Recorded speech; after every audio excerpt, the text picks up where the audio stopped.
I think there's some truth on both sides of the debate. I think it is true that Boko Haram appears to have received new funding, seems to be better motivated in recent times.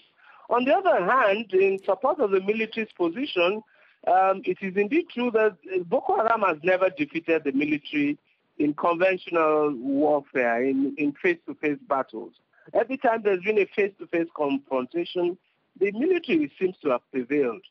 Boko Haram are a guerrilla group. They attack when the soldiers are not around, they slaughter civilians, and then they flee. And the military then pursues them. So there's some truth, I would argue, on both sides. The critical question is Boko Haram seems to have received new funding, and that's where the military should be and the government should be investigating. Where is the money coming from?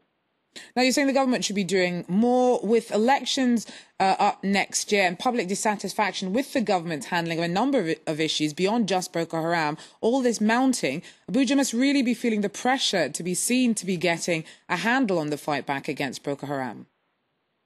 Yes, the government clearly is under pressure. They declared a state of emergency. That emergency initially for 3 months was renewed. There were some initial successes. But now it seems, like I said, that Boko Haram is now on the offensive once again, and they've widened the scope of operations across Borno, Adamawa, and Yobe states, and they're killing people now in 50s and 100s. So it's a much more drastic situation. But beyond Boko Haram and the Northeast, the government is under pressure from probably many other sections of the country, except of course, that it's the Boko Haram that has taken to terror. I think the fundamental issue is that there is dissatisfaction over Nigeria's federation for different reasons from different constituencies.